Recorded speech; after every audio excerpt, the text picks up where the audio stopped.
All right. Welcome, the Maturity Project. I'm your host, Chad Everett Bruce here. Let me just get a little adjustment there.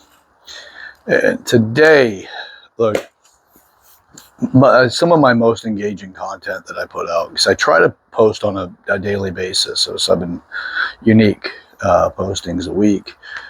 The content that I've been putting out, that seems to get the greatest traction is relationships. Now, I don't blame you. I don't blame anybody for that. It's in this constant tug of war of importance between career and relationships. That seems to be the most common thing that people are trying to figure out.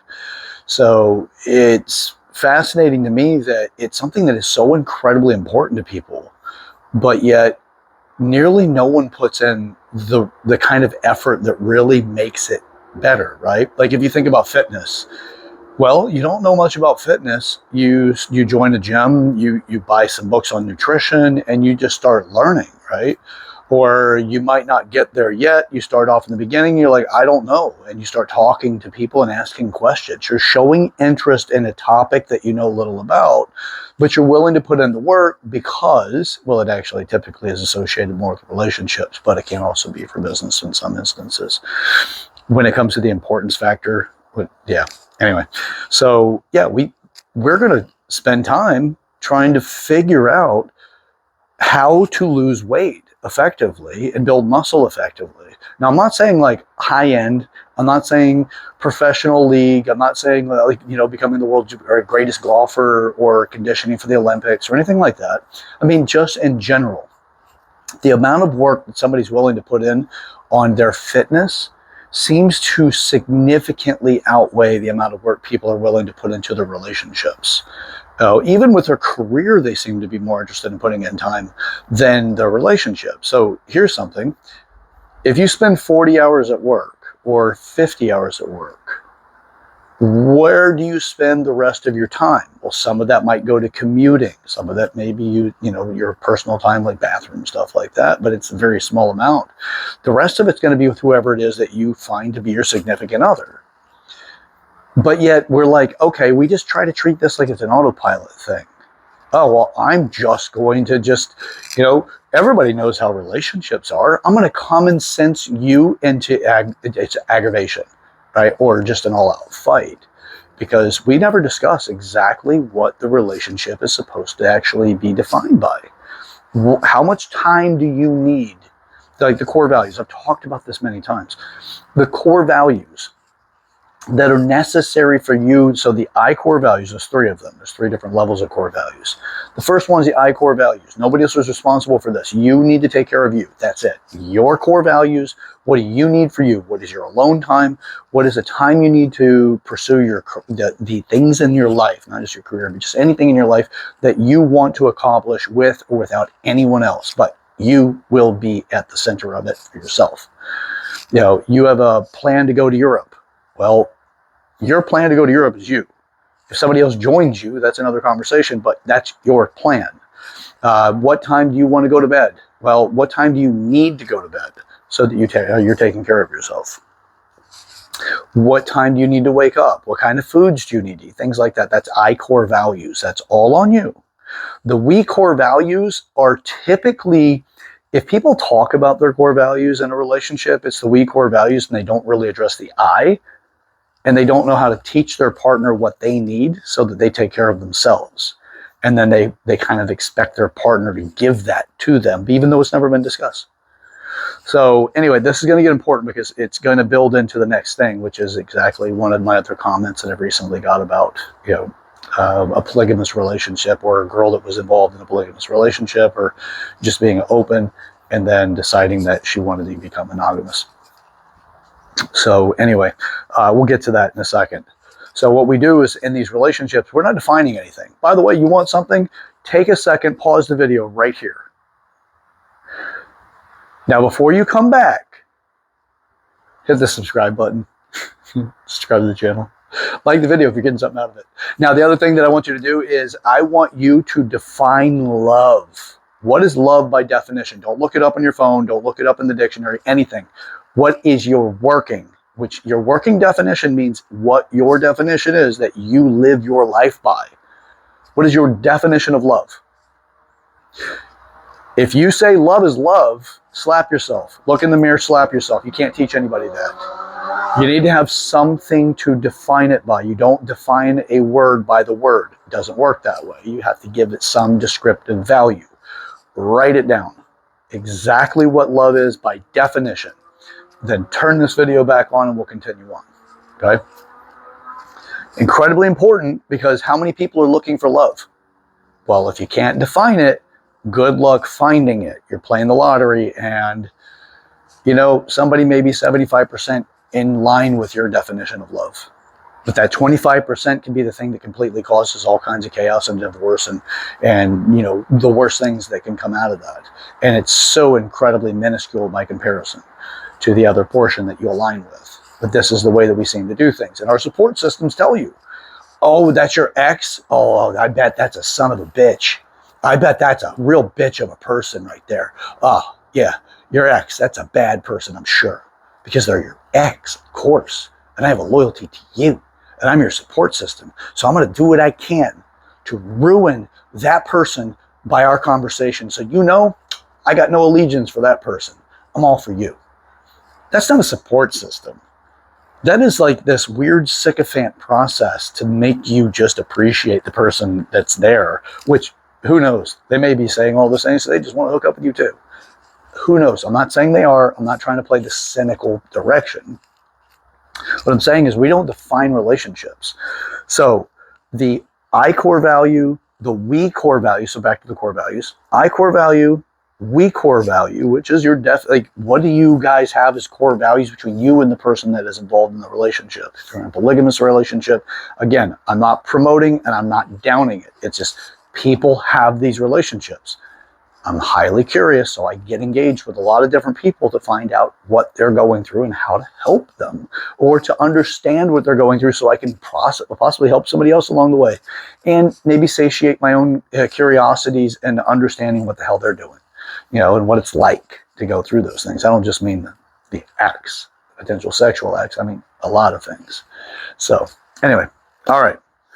The all core values is what you and the relationship that you are assigned, that you have created, that relationship, what does it do for the world? What is it doing? And how is everyone else in the world supposed to receive that relationship? That's the all core values. If you haven't taken those steps, you're going to have a lot of ignorance in the world of interacting with the other person, and you may be ignorant of your own, right? How many of you have said, I don't know why I do things like this or why I keep having these issues? Well, you're at the center. Doesn't matter who else is involved, you're at the center. So I've had to do this to myself, and it's a pretty ugly conversation. You look in the mirror and you say to yourself, dang it, man, I'm at fault. As I mentioned in the previous video, I'm the asshole. I'm the person at fault for this thing. So I'm not out here to try to preach from the pulpit or anything like that. I am getting feedback, and I have people that are very interested in that relationships. So I'm out to throw that out there. So, okay. So with this, the different levels of a relationship are going to, like, emotional levels of a relationship. There's the celibate, there's the traditional, and there's a power couple. Okay, that's what we teach here at the Maturity Project. The celibate is, some people have a lot of chaos going on in their life, and sometimes I will suggest they become celibate for just a period of time. Focus on you. If you need to take care of yourself, whatever, if you need to do that, fine. Do your thing. I'm not saying don't have release, but I am saying that in the sexual world, if you need to do a reset so you can get a real deep exploration, going the celibate route can be incredibly effective. Or if you have really big life goals and this part of your life is distracting. The Maturity Project is that we're going to get around to everything eventually. It's just a matter of, what is your goals? What do you know about accomplishing goals? What resources do you have? And what potential do you currently have for your goal? And it may be that relationships can be a distraction. I'm not saying become lonely or anything like that. And I'm not telling people how to live their life necessarily. But what I am doing is helping get, okay, this is your goal, point A to point B, fastest way to get there, straight line. And you keep having the squiggles come up because you keep getting into these relationships you have no understanding or control over, and your life is falling apart. You're, about to be homeless, things like that. Your problem is the thing right here. Back off of that for right now. That's your challenge, and you have not taken the lesson, so it's become a problem. Pandora's box, if you go through that conversation, I've done that many times in these video series. Go back to it. If you haven't watched it, check it out. It'll definitely give you a lot of insights. What I mean about a challenge to a problem and all of that. Cliff note on it, or just a quick little synapse on it, is that a challenge is exactly what you're going through whenever things are uncomfortable. It's a challenge, right? But it's a lesson. And if you decide that you want to avoid the lesson, it becomes a problem. It becomes a problem, then it's become something greater than a challenge, right? So anyway, then you have the 3 methods for conflict and all that, but let's not go any further into the weeds on it. So if you want to make a bigger impact, understand these things. So that is the celibate side of it, to kind of finish off this series here, the 3 parts of it. And the celibacy. There's nothing wrong with being celibate. Some people do it, some people don't. It just depends on what your goals are. And, it's a personal choice. But if you're celibate, that's going to be a very I-centric position in the core values, but you can still have a relationship. The person in the relationship needs to fully understand and support what you're up to. So they're not out to sabotage you, because your sex drive is a very hard drive to fight. So you get stressed, you're going through a really hard point in time, and the person that's in your life that says they support you all of a sudden says, you know what, and then they catch you in a moment of weakness, and then they support the direction of, intimacy in the physical sense. And, it might be the right time, but it's a pretty good chance that it's not. Who knows, right? But these are the things that I'm doing, is to help give some insights here. So I know I'm kind of throwing a lot of stuff out there at the moment. Then you get into the traditional relationships. So leave the celibate. We're good for right now. If you have more questions, comments about that, put in the comment section, or you can send me an email at yourmaturityproject@gmail.com. We'll be happy to answer some questions and potentially even make more content like this for you specifically. So, all right, the traditional. We all get this one, at least on the surface. We say traditional, monogamous, and it's looking for long-term. So I'm looking for a long-term relationship. Okay, great.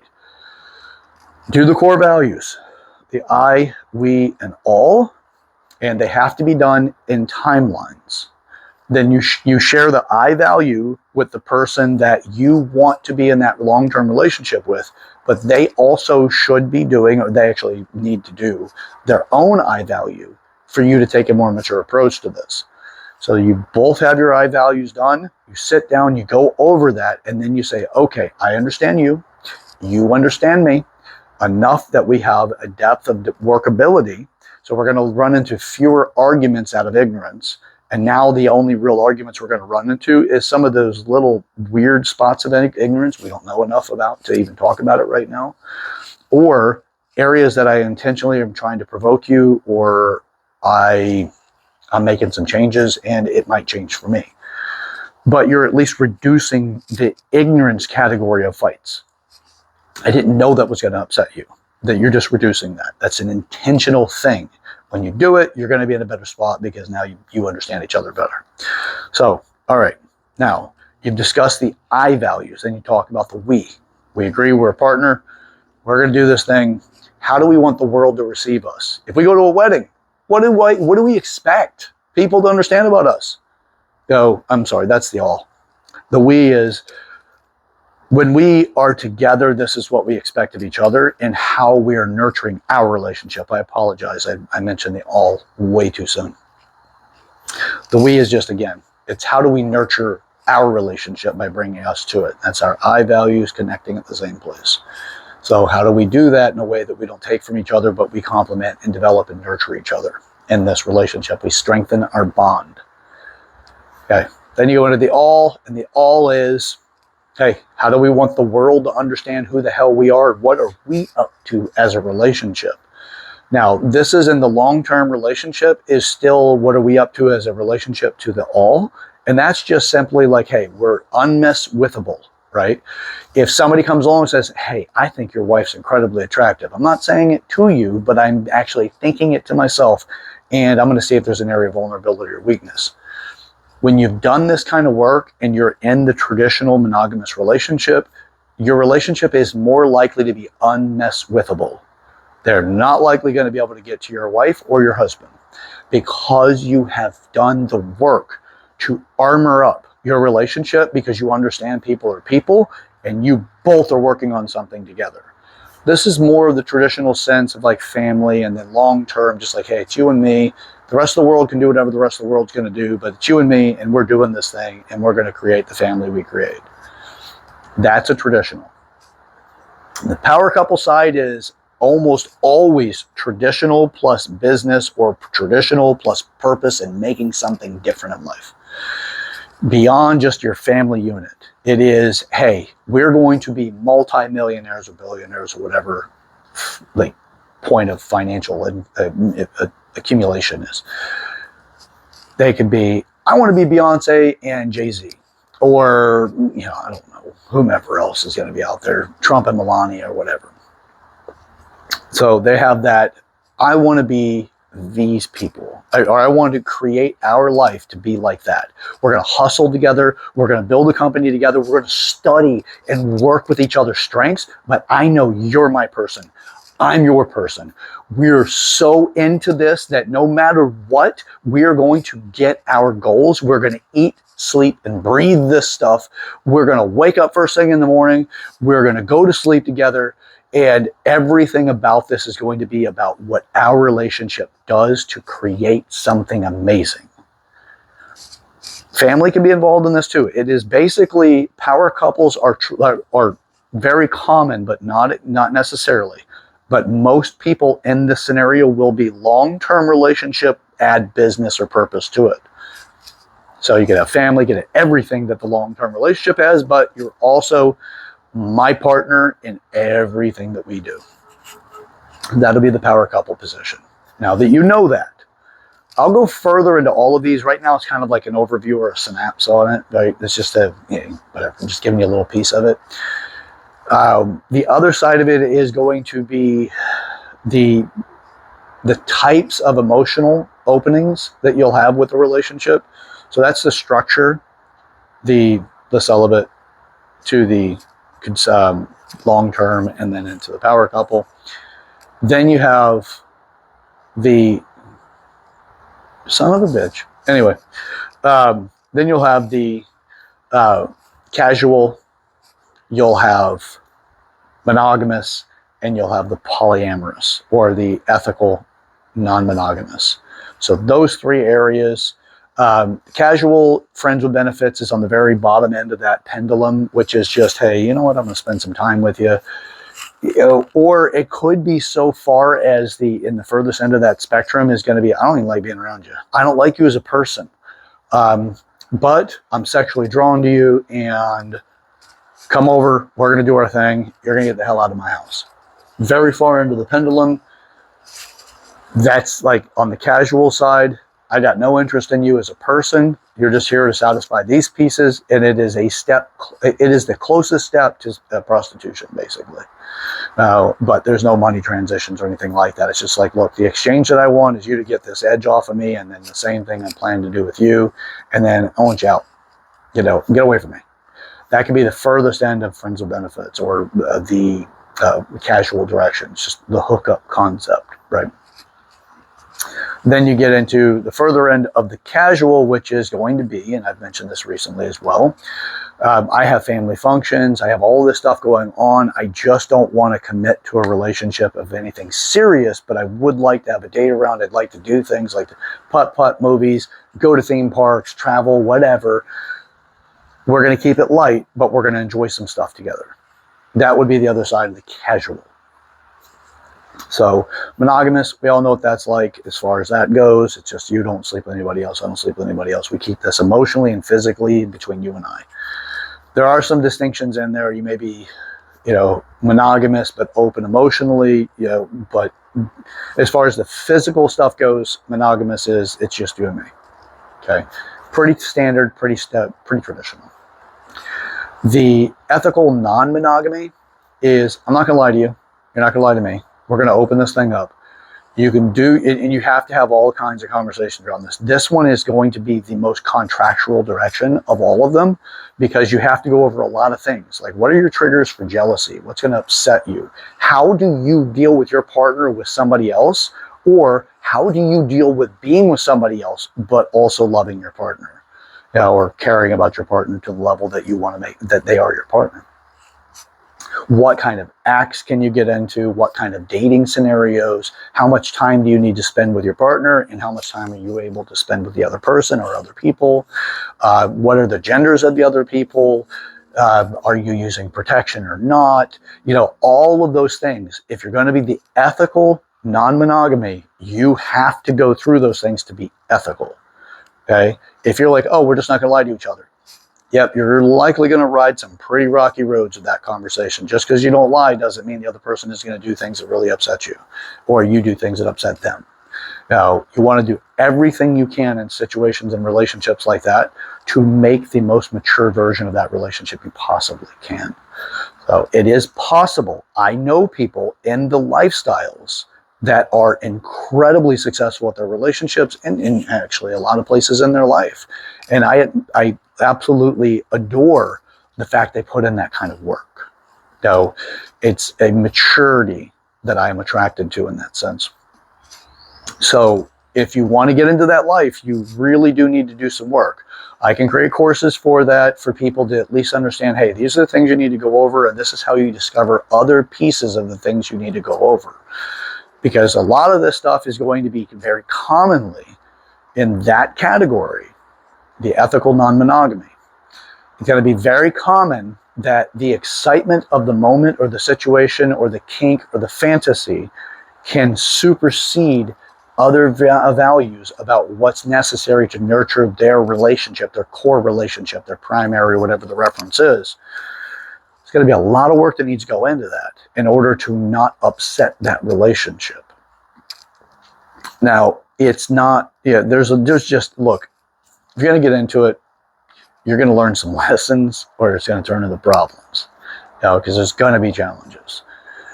But it's up to your maturity to be able to overcome that, right? Or to not even have it be a problem. It's up to you, though. You have to do the work. So when you're getting into this, I know there's things out there. There are people that, hey, I started dating. This is one of the recent conversations that I've had. I started dating somebody that has been in that lifestyle where they were ethical or they were non-monogamous. The ethical part, I don't know. I can't validate that. I only come from and teach the ethical side of it because that is the best direction, so that you aren't creating deception or betrayal. This person has met this woman. This is a man that met this woman, and she has been in that lifestyle. And he said, hey, she's been in the lifestyle, but now she says she wants to be monogamous, or she just wants to settle down into being a one-on-one relationship. It's a monogamous relationship, but you have to have that declaration. One-on-one doesn't necessarily mean monogamous. It just means, right now I need to take a knee and sit on the bench for a bit. You don't know what it really means. You have to get the clarity and communication, but you also need to provide the space of safety enough that the person can truly be honest with you, and then you can make your decisions at that point and reevaluate your agreement that you have with that person. So his question was, if the person has been in that lifestyle and they decide that they don't want to be in that lifestyle anymore, can they ever truly be free of the lifestyle? Well, that's a very big question, because the question actually goes to what got them in the lifestyle in the first place. What habits did they pick up, and what are the reward sequences to the punishments or the discipline sequences that are associated with their experience in the lifestyle? If it is, some people are in the pursuit of validation. Some people can make multipliers to their validation. I want a very attractive person to validate me. And then they go through, their process to get to what they consider to be the 10. Their 10, right? The perfect 10. 1 to 10 scale thing. And they have accumulated along the way the experiences of being with people that are differing on the scale of attraction to them It may be validated outside of them as well, but commonly it still has to come back. It has to come home, right? Who's the person that's making the decisions? So they may be like, normally I get a 6, and now I'm starting to get 7s, and I'm putting these things in. I'm making my workouts better. I'm watching my food, whatever it is to get themselves to be more attractive to others. My charisma, my interactions, engagements, my charm, those kind of things. Those things are helping me get to, now I'm at an 8, as far as the attraction scale, and then they keep building it up, and they get to a 10, and they're like, I don't know what else is beyond this. I don't know how to have that. Or they get to a 9, they can't quite get to a 10, whatever it is. And they're like, you know what? I have a chance with 2 people that I consider to be an 8 on the attraction scale. Let's have a threesome, or the French would call it the ménage à trois. Now, then you have that, right?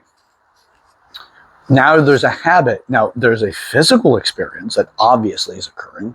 There's the validation coupled with that physical, and then they very well may end up with, I've been validated beyond any other comprehension. I can't get, I don't understand this. Now, intimacy can overcome that by being very intimately connected with the person to a degree, or to a great degree, may even actually completely overcome it. But I would say that there's still stress management that can be associated with that, because sex can lead to sex management, or stress reduction. There can be the validation pieces. In my experience, validation pieces are pretty common. But hey, I'm not a therapist. I'm not here for that. This is just my life's experiences and, the creation of this education. But at the same time, we're working. We're still building. We're still creating.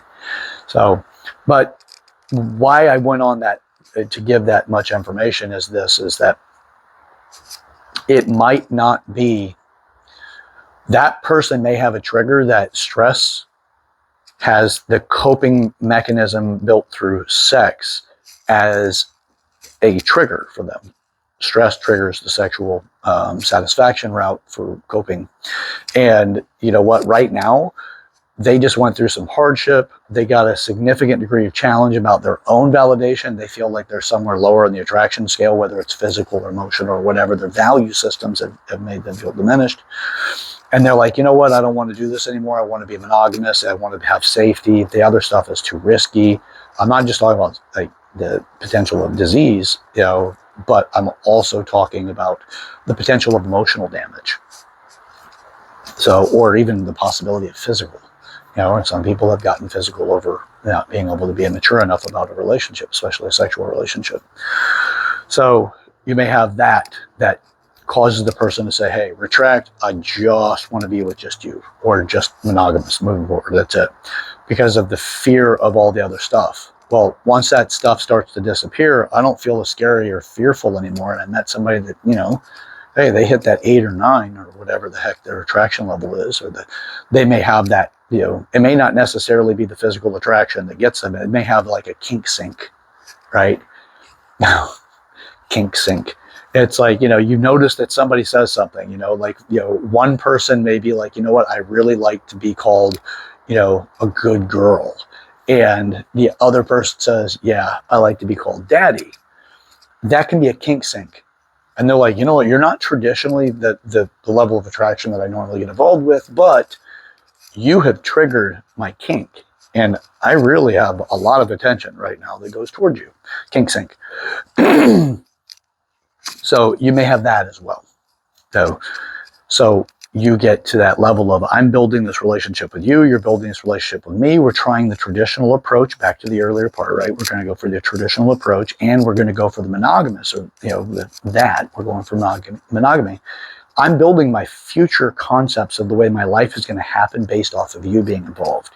You may be the wife, you may be the husband, whatever that is, but I'm putting that stuff out there because I want to build that future with you.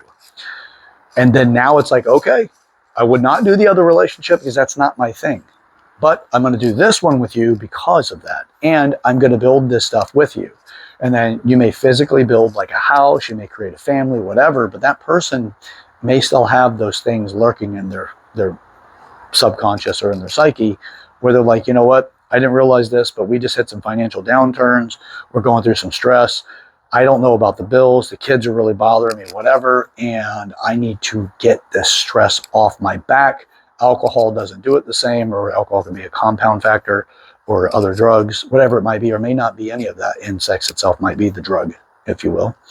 And they're like, hey, I have to get out of this situation, or at least alleviate the stress this situation has in it by going out and doing what I used to do.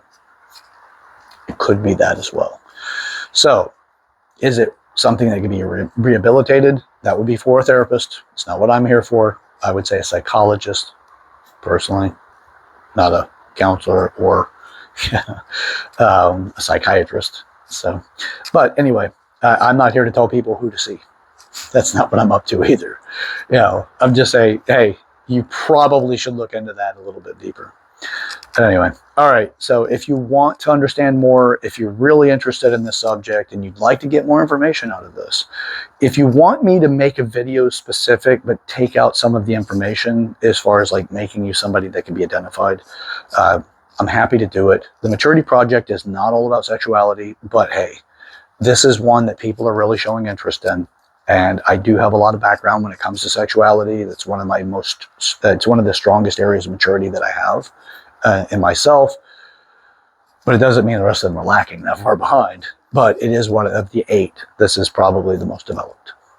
So I'm just that curious. I want to understand things. I want to better understand so I can help other people see things as well. So if you want me to make a video about it, shoot me an email at yourmaturityproject@gmail.com. That is YOUR maturityproject@gmail.com. You could also comment in the comment section, but please know if you're going to comment in the comment section, I may bring it up in the videos, but I will not out you, and I will not also tolerate anybody downing anybody in the comment section. We're all adults. This is about maturing, so no one is to attack each other or to any of that BS. We're here to be a community. We're here to come together. We all carry a fragment of reality with us. Let's do it like adults do. So, all right, share this video with the person in your life that you want to make a difference with, and you want to enroll in the fact that you're out to make a difference. This does not mean that they're going to be the supporter that brings all these resources for you. It just means that they understand you're up to something, so that when you go through the stress that change will inevitably bring, because change brings stress whenever your skill sets and your worldviews and the way that you've done this life is challenged, stress will come in with the change. You want to push through that so you can get to the next level of your growth. If you don't share stuff like this with these people that are close to you in your life, they're likely going to try to encourage you to go back to the way you were because you had less stress then, or at least you had something more manageable and a better clarity about who you were. So if you share this with them, they understand you're up to something, then you'll know whether or not they're a true friend, and that is how they'll support you when you go through those challenges. With that, I guess there are a few caveats when it comes to the true friend statement, but anyway, we'll go with it for where it is right now. All right, share this video so they don't try to bring you back. Comment in the comment section, you got something out of it. If I did get you this far in the video, put a subscription value. If you aren't currently subscribed, subscribe to the channel. Look, we're here to grow. We're here to grow as a community. I am doing this as a way of trying to make a difference so that fewer people have all the unnecessary challenges and stresses in life that if you just had some insight, you wouldn't have it. That's one of the benefits of what we're up to here. There's a lot of other things that are coming, but right now that's where we are with our growth. So if you're interested in the relationship course that I have, by all means, please send me over an email at yourmaturityproject@gmail.com, and we can start the conversation about what it takes to get into that relationship course. Happy to put you guys through it. And I'll continue to build more videos like this, especially the more likes I see that this gets, the more comments that we get, things like that obviously are encouraging and rewarding that this is the kind of content you want to get. So, all right, till next time, I'm your host, Chad Everett Broshears. This is the Maturity Project. Thank you for checking in, and hit the bell notification if you like getting the notifications while you're going throughout your day when these things come up. So, all right, till next time, let's get up to something. Let's get up to it together. We got a whole world to mature. But let's start with us. All right? Let's get to it. All right.